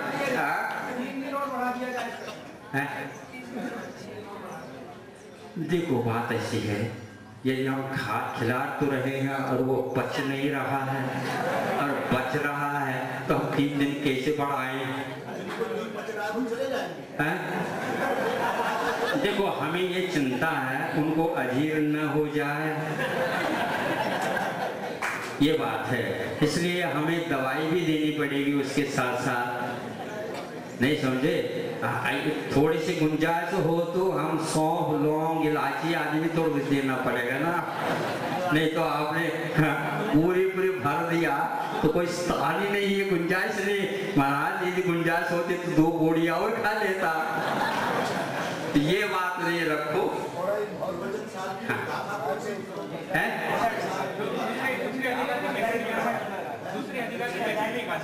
दूसरे अधिकार की 65वीं गाथा है, वो प्रकाशन कहाँ का कैसा है आप देख रहे हैं। हाँ अच्छा, इसको भी पढ़ लेते। सुनो हम इसकी वाचना कर रहे हैं। सो जानति जिनिंदे पेचरि सिद्धे तहेव अनगारे जीवेषु सानुकंपो वो सोसु तस्स। जो जिनेंद्र भगवान को जानता है उसी प्रकार सिद्ध परमेश्वरी को भी देखता है और अनगार में आचार्य उपाध्याय साधुओं को भी जीवों में अनुकंपा को धारण करता है। उस प्रकार व्यक्ति का उपयोग शुभोपयोग होता है, ये कुंद भगवान का कहना है। पूर्ण हो गई गाथा। अमृत सिंह आ रहे हैं, नीचे नहीं देखना, ऊपर। हाँ ठीक ठीक। अब बीच में देखो, बीच में अमृत जी, ऊपर तो कुंद हो गए, बीच में विशिष्ट क्षयोक्षम दशा विश्रांत दर्शन चारित्र मोहनीय पुद्गलानुवृत्ति परत्वेन। क्या इसका अर्थ? विशिष्ट क्षयोक्षम दशा को प्राप्त है कौन? तो दर्शन मोहनीय और चारित्र मोहनीय के पुद्गल वर्णन में कर्म है। विशिष्ट क्षयोक्षम दशा विश्रांत कहा इसमें। और परिग्रहित शोभन परागत्वा, इस प्रकार क्या कहा? इसको बोलते हैं प्रशस्त राग को जिन्होंने ग्रहण कर लिया है, ये हिंदी का अनुमान ये। परिग्रहित शोभन उपरागत्वा, प्रशस्त राग को जिन्होंने ग्रहण कर लिया। कब? दर्शन मोहनी और चारित्र मोहनी के विशिष्ट क्षोभम दशा प्राप्त हो गई। फिर और क्या करता?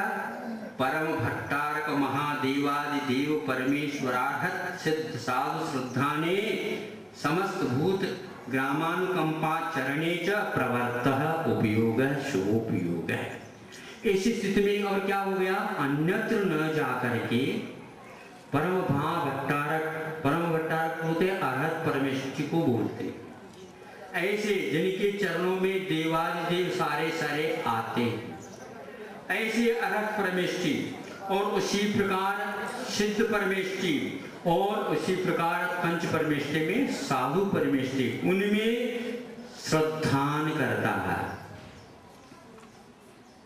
अब यदि इस प्रशस्त राग में इन परमेष्टियों के प्रति श्रद्धान करता है, वह भाव भी औदिक भाव हो गया। श्रद्धान करने का भाव औदिक भाव हो रहा है, छोड़ना चाहोगे क्या आप? अर्हत सिद्ध आचार उपाध्याय पंच परमेष्टि के ऊपर श्रद्धान करने की बात जिस भाव के द्वारा कही जा रही है, उस भाव को अशुभोपयोग के समान मान ले, गलत बात है। आप लोग सच्चे देवगुरु शास्त्र के अनुरागी बनो, ऐसे अभियान करो, न कि यह औदिक भाव ऐसे कह करके यदि कहोगे बहुत ही अनर्थ हो जाएगा, ये ठीक नहीं। हाँ, जो किए है तो किए है, जो नहीं कर रहे हैं उनके लिए कहा जा रहा है। समस्त दो सभी जीवों के प्रति अनुकंपा भाव रखना। एक व्यक्ति के मुख से हमने सुना, लेख भी पढ़ा, रक्षा करना और भक्षा करना बात एक ही है, क्योंकि दोनों में अपने आत्म स्वभाव से च्युत है। शुभ राग क्या सुनाना चाह रहे हैं आप?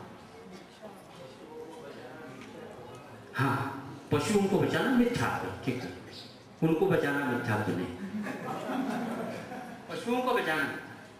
यहाँ पर समस्त जीवानुकंपा चरणे कह रहे हैं, सभी जीवों के प्रति अनुकंपा का भाव होना चाहिए। और अमृत आचार्य कहते हैं यह दर्शन मुनि और चारित्र मुनि के क्षोभ के बिना नहीं होता। हाँ, अनुकंपा का अर्थ ये है कलेजा कप जाए, दूसरे को तो कपवा दें। तो ये ऐसा उपयोग शुभ उपयोग का। इससे ठीक विपरीत देखो, विषय कषाय उगाड़ो दुस्सुरी दुच्चित दुट्ट गोटी जुदो उगो उम्मक परो उगो जस सो अशुभो। अशुभोपयोग की परिभाषा, विषय कषायों में आपाद कंठ डूबे रहना, दुष्कृति का प्रचार प्रसार में लग जाना, जिसके द्वारा अहिंसा का कोई समर्थन नहीं होता हो, रत्नत्रय की ओर दृष्टि नहीं जाती हो, झगड़े आदि कलह आदि उत्पन्न होते हो, उस प्रकार के चित्त में हमेशा इसी प्रकार की विकृता इत्यादि रखना, उम्मक परो उन्मार्ग पर चला जाना, यह अशुभोपयोग है। दोनों उपयोग एक है कहा जा रहा, लेकिन यहाँ पर नहीं कहा। अब इसके लिए जो अमृत जी क्या कहते, विशिष्ट उदय दशा विश्रांत कौन? दर्शन चारित्र मोहनी पुद्गलानुवृत्ति परत्वेन। वही शब्द वही वाक्य, उसके साथ क्षोभम और इसके साथ उदय, उसके साथ दर्शन चारित्र मोहिनी रखा, इसके साथ ही दर्शन चारित्र मोहिनी रखा। अशुभोपयोग और शुभोपयोग औदिक भाव जो कहा जा रहा है वह बिल्कुल ही आगम विरुद्ध है। अमृतचंद जी की तो वो 100 कोस दूर है। हाँ, और अमृतचंद जी के प्रचार प्रसार नहीं कर रहे हैं वह अमृतचंद जी को बिल्कुल ही विपरीत दिशा में भेज रहे हैं। ऐसे आचार्य की पंक्तियों को जो व्यक्ति औदिक भाव करके कहता वह व्यक्ति ठीक नहीं कर रहा। आप लोगों का कर्तव्य है अच्छे ढंग से उनको समझाना चाहिए। हम नहीं समझा सकते, समझाने की पद्धतियां भिन्न भिन्न होती। इसलिए अब यह उदय दशा होने से क्या होता है, परिग्रहित अशोभन उपरागत्वात्, अप्रशस्त राग इसको बोलते हैं। इन्होंने अशुभ राग को पैदा कर लिया तो विषयों में, कषायों में, झगड़ों में, रौद्र ध्यान में, आर ध्यान में, भिड़ंत में सारे सारे काम होते रहते हैं। उसका नाम यह है विषयों का नाम।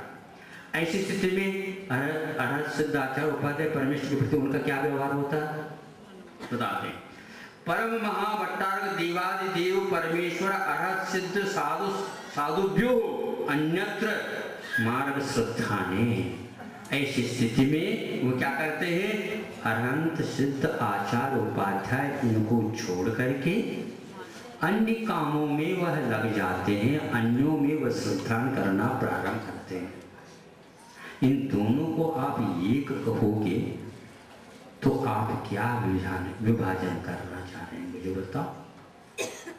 जो बहुत कठिनाई से मंदिर के दर्शन करने के लिए आता है या हम प्रेरित कर रहे हैं और उसके लिए आप कह दो कामों में जाकर के इस प्रकार के देव दर्शन करने से सम्यक दर्शन की प्राप्ति नहीं होती है, इसके द्वारा केवल पुण्य बंध होता है, ऐसा कहेंगे उसके मन में क्या होगा आप बताओ।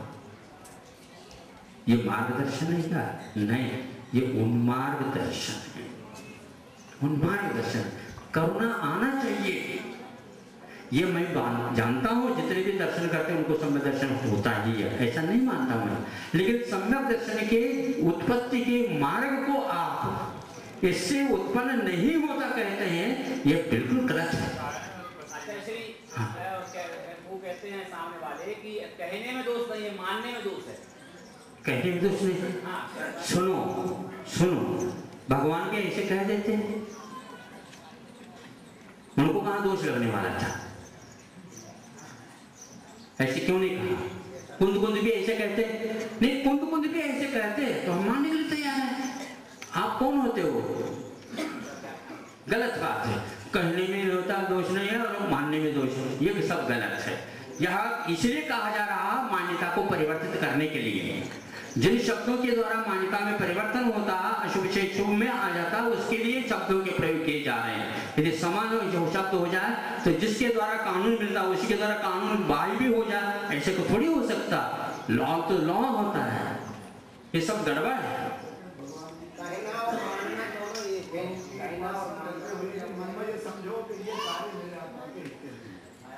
सुनो, आचार्यों ने इस प्रकार नहीं कहा, किंतु उल्लास के साथ अरहत भक्ति कर दीजिए, उल्लास के साथ, परमोल्लास के साथ, सौभाग्य समझ करके।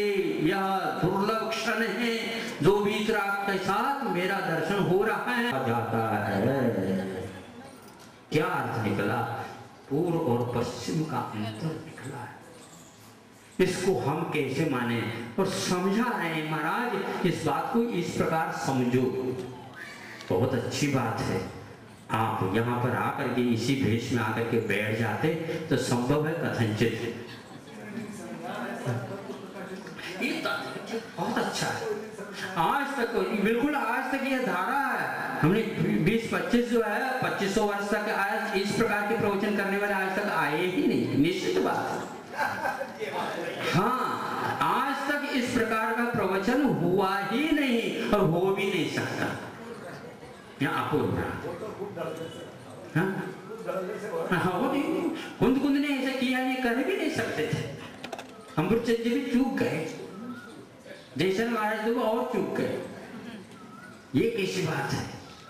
यह ऐसा है कि मन के हारे हार है। यदि मन है तो विजित मना बनो और इस प्रकार के आप अपने प्रचार, ये विज्ञापन का युग है। आप लोगों को भी चाहिए इस ढंग से करिए। और उसके साथ साथ समाज अलग होता है और एक व्यक्ति से काम अलग होता है। एक व्यक्ति कोई कहता है तो समाज का अंग नहीं माना जा सकता, वो समाज से बिल्कुल अलग कहता कर ले, उसमें कोई बाधा है नहीं। अर्थ के जमाने में तो समाज के सब काम होते। सर्वे गुणः कांचनम, क्या कहा महाराज जी कहते थे, जितने भी गुण हैं वो सारे के सारे कांचन में अर्थ के ऊपर आधारित है। आज का युग यही है। एक सूक्ष्म भाव, औदिक भाव, इसका सिद्धांत तो और बहुत लंबा चौड़ा है। आपके पास समय नहीं, हमारे पास तो कम हो गए, क्या करें। और भी चाहे तो मध्याह्न में इसका विस्तार और किया जा सकता है। हेलो, बोलिए आचार्य प्रवर विद्यासागर महाराज। डॉक्टर रमेश चंद्र जैन, जिनको जैन जगत जानता है, अनेक पुस्तकों के रचयिता, टीकाकार और आगम विज्ञ, ने एक पुस्तक लिखी है आचार्य कुंज का तत्वदर्शन। वे उसे भेंट करना चाहते हैं पूज्य आचार्य को। सब लोग कृपया खड़े होकर गुरु स्तुति के लिए तैयार हों। गुरु स्तुति।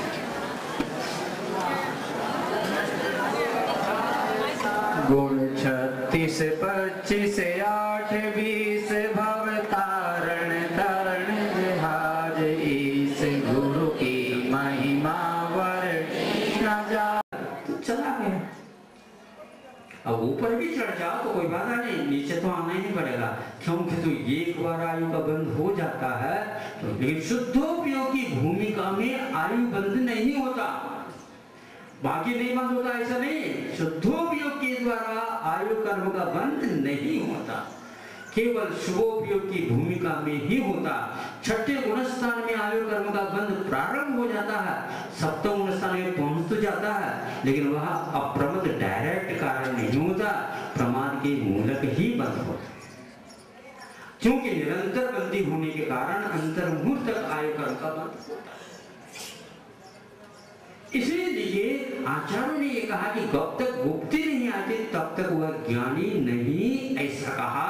इसलिए रत्नत्रय रखते हुए भी अज्ञानी कहने का एक ही मात्र तात्पर्य अध्यात्म ग्रंथों में अज्ञानी है। ये अज्ञानी कहते ही हम लोग क्या समझते हैं, प्राय करके प्रथम गुणस्थान में आ गया, ये अज्ञान है। उन्होंने किस किस को अज्ञानी कहा है, ये आप पकड़ करके निकालो, मालूम पड़ेगा।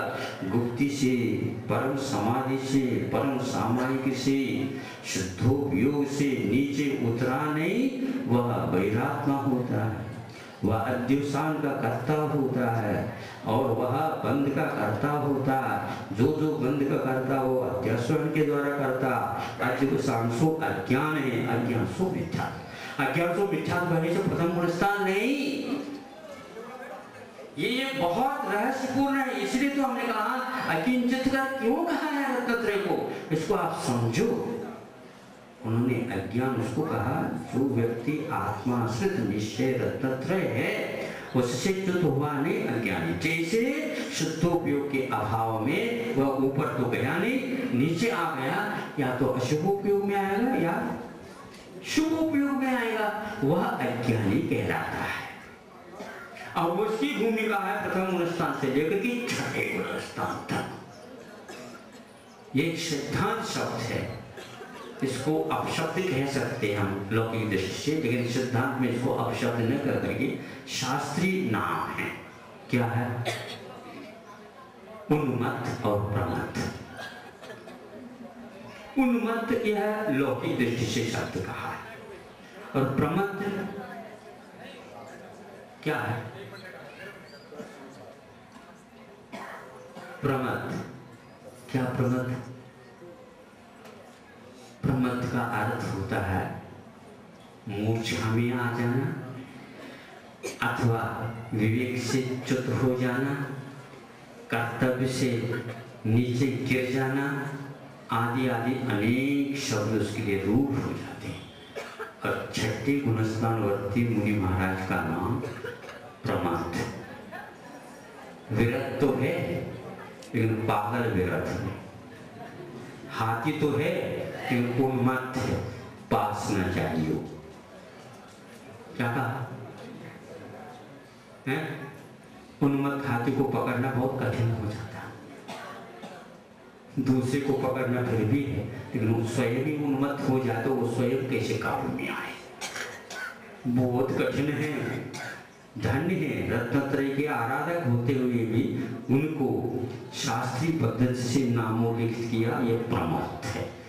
तो प्रमाद में क्या क्या कारण होते हैं? 15 प्रकार के प्रमाद दिए, गिनो आप। अब ये प्रमाद की भूमिका कहाँ तक है? 6ठे गुण स्थान तक। महाराज हम तो अप्रमत्त है क्योंकि विरत तो कहा नहीं हमारे लिए। ध्यान रखो, प्रमाद की भूमिका के अपेक्षा से प्रथम गुण स्थान से लेकर के 6ठे गुण स्थान तक सब अप्रमत्त नहीं, प्रमाद, कोई अप्रमत्त नहीं है। तो उस अप्रमत्त को क्या कहा? अज्ञानी। आप देख लीजिए, कदम कदम करता हूं, प्रत्येक पंक्ति पंक्ति पर आप देख लीजिए अध्यात्म ग्रंथों में आचार्य कुंद ने उसको अज्ञानी कहा। अज्ञानी का अर्थ मिथ्या, उसकी बहिरात्मा भी कहा। इसका अर्थ क्या है? बहिर अतति इति बहिरात्मा। बहि अतति इति बहिरात्मा। बहिरात्मा का डेफिनेशन ये है, जो बाहर चला जाता है, बाहर का संवेदन करना प्रारंभ कर देता है, बाहर की गिनती प्रारंभ कर देता है, बाहर के साथ तुलना करना प्रारंभ कर देता है, वो सब बहिरात्मा। महाराज कहीं भी ऐसा नहीं लिखा, शब्द बता रहा है बहिरात्मा। बहि अतति इति आत्मा शब्द की निरुक्ति ऐसी है, अतति व्याप्नोति गच्छति संचेतेते इति वा आत्मा। ये शब्द है, जिसी प्रकार समय की व्याख्या की गई है।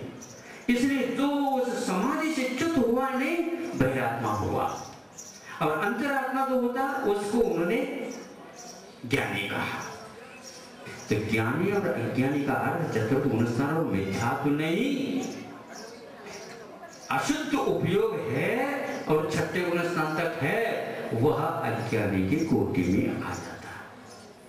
यमे में कोई भी मान लो कोई प्रश्न हल नहीं हुआ, उसके लिए गधा किसी ने कह दिया, गुरु जी कहें कि उसमें क्या बाधा हो गई, नहीं समझे। अब घोड़ा है और गधा कहा जा रहा है, घोड़ा है और गधा कहा जा रहा है। क्यों कहा जा रहा है? उसके कहे बिना घोड़े की चाल में अंतर आती है। गधे को कुछ भी कर दो, वो पहले से गधा है, लेकिन घोड़े को गधा करने से यह शास्त्रीय पद्धति से उसको जागृत करने का यह साधन है। सही बात है, सही, बिल्कुल सही बात है, बहुत अच्छी बात है, मतलब सबको मान्यता प्राप्त है ये। नहीं बिल्कुल, हम उसको पसीना आ जाता है। जो एमए में कोई गलती कर ले और गुरुजी डांट ले, पसीना आए बिना, है ना, उसी के माध्यम से उसके नंबर आगे बढ़ेंगे। है बहुत अच्छा, तो इतने नंबर भी आए तो और नीचे किसी का। हाँ बिल्कुल ठीक कहा, एक नंबर भी तो कम क्यों? तो प्रमत्त कहने से मुनि को शर्म आती है, लेकिन क्या करें, इस प्रमत्त की कोटि में बड़े बड़े तीर्थंकर भी आ जाते।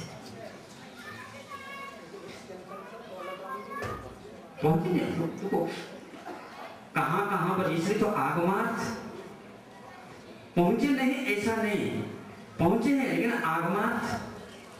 हम कुंद के ही एक उदाहरण और देंगे, अंतरात्मा के बारे में वो क्या कह रहे हैं, इसको कोई भी याद नहीं करता। ग्रंथ तो खूब पारायण हो रहे, उनका अंतरात्मा कहाँ का है? तो बहिरात्मा नहीं है, वह अंतः अतति अंतरात्मा, भीतर ही उसका जागरण रहता है, बाहर नहीं। बाहर कोई भी कार्य नहीं कर सकता। अप्रमत्त को लेकर के वो ज्ञानी कहते हैं, और प्रमत्त तक तो वो अज्ञानी होते हैं। अज्ञानी आ गया, रत्नत्रय है, रहने से कहीं भी रत्नत्रय वो प्रमत्त हो गया। पागल तो पागल है, एक कोई भी जज है और वो पागल हो तो वो पागल नहीं हो तो जज है, गड़बड़ है, उसको ग्वालियर तो जाना ही पड़ेगा। और जो निरक्षर हत्या है उनको भी जाना पड़ेगा, वो अक्षर से रहित है उनको भी जाना पड़ेगा, वो भी पागल है। और जो जज भी होगा, सुप्रीम कोर्ट के जज भी होगा, तो भी उसके लिए पागल ही कहा जाएगा। पढ़ा लिखा पागल ऐसा कुछ कर भी पागल है संतोष के लिए। वर्तमान में उसका दिमाग ठीक नहीं कर रहा। इसके लिए पूज्य स्वामी ने या अन्यत्र लिए कहा, कुशला कुशलेषु अनादर है, प्रमाद है। शास्त्रीय पद्धति से यह शब्द कहा गया कि कुशलता और अकुशलता के बारे में अनादर है। जिसके बारे में अहित होना उसके बारे में नहीं सोचा जा रहा, जो जिसके बारे में कुशलता हमारी निहित है उसके बारे में नहीं सोचा जा रहा, अनादर हो गया, इसका नाम प्रमाद है। कई बार प्रमाद के माध्यम से हम बड़ी बड़ी गलती कर जाते हैं, बड़ी बड़ी गलतियां कर सकते हैं। एक शास्त्रीय सिद्धांत की अपेक्षा से 36 गुण से कहां तक जा सकता है। ऊपर चढ़ करके 11 गुण स्थान से नीचे आ सकता है, तो क्रम से नीचे आता आता आता जो भी 6 गुण स्थान में आ गया वहां से कहां तक जा सकता, कहीं भी जा सकता।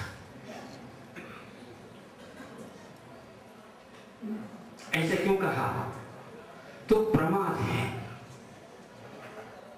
वो आगम में आया था ना कि द्वितीय गुण स्थान में गया, वैसी योजना वाला द्वितीय गुण स्थान में, तो वहां पर परिणाम बच्चे नीचे आ गया। मिथ्या गुण स्थान में भी जा सकता, तृतीय गुण स्थान में मिश्र के उदय आ जाए तो मिश्र में आ सकता, पंचम गुण स्थान में आ सकता, छठे में तो है ही।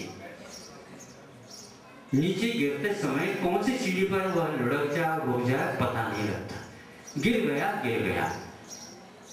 एक ही सीढ़ी से गिर करके रुक भी सकता है, वो छठा हो गया। समझने को अवकाश है, लेकिन समझने की जो चीज भीतरी है वो उसके ऊपर डिपेंड है। एक तो गिरते ही 3-4 सीढ़ियां यूं नीचे आ जाता खिसक करके, क्या कर सकते हैं? इसलिए हमें ये सोचना चाहिए, उनको अज्ञानी किसको कहा, इसको भी पकड़ो। हम रट रखे हैं अज्ञानी का अर्थ मिथ्या। बीच में थोड़े से विषय और देना चाहता हूं, शायद संभव है इसके बारे में विद्वानों ने सोचा होगा, लेकिन फिर भी संदेह होता है। अज्ञान में और मिथ्यात्व में क्या अंतर है? समय साथ पड़े हो तो आप बताओ, अज्ञान में और मिथ्यात्व में क्या अंतर है?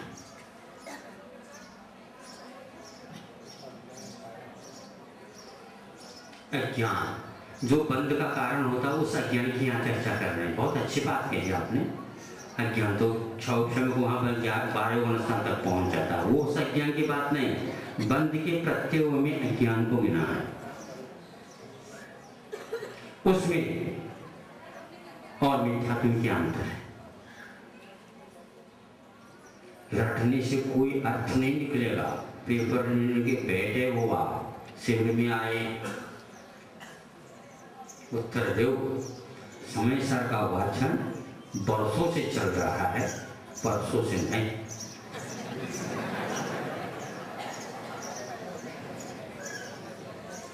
बताओ,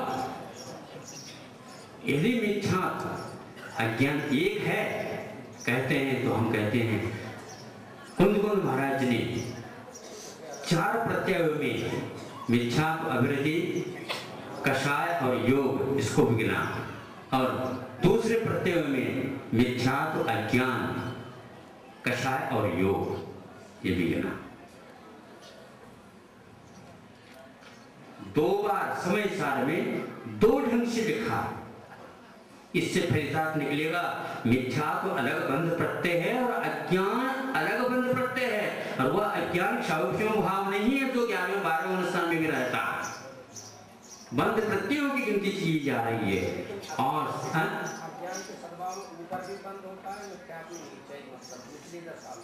अब आपको बताना है मिथ्यात्व और अज्ञान में अंतर क्या है, क्योंकि 2 भेद हो गए तो निश्चित रूप से होना चाहिए। नामकरण किया है, इसका अज्ञान है और इसका मिथ्यात्व बराबर। मिथ्यात्व तो नीचे है, मिथ्यात्व और अज्ञान दोनों एक मानेंगे तो 3 प्रत्यय रह जाएंगे। 4 प्रत्ययों की गिनती की है समय सार में। बार बार पढ़ते हैं लेकिन होश हवास के साथ नहीं पढ़ते, पढ़ डाले। इसकी व्याख्या आज तक नहीं की गई, करना चाहिए। इसलिए अज्ञान कहते हैं मिथ्या, ये कहा जाता है, ऐसा नहीं है। समय साथ के हाँ,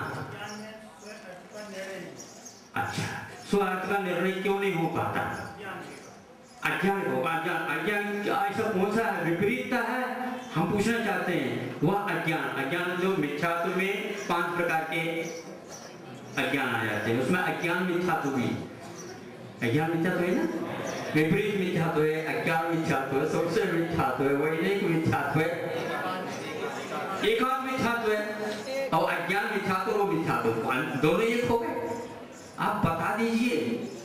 जहाँ 3 प्रत्यय माने बंद, अब पुरस्कार रखना पड़ेगा तो बहुत जल्दी उत्तर निकलेंगे। प्रश्नमंच करने से पूर्व पुरस्कार रखना पड़ेगा, तब ये सोचेंगे तो हमें कुछ मिलने वाला तो है ही नहीं, हम क्यों उत्तर दें।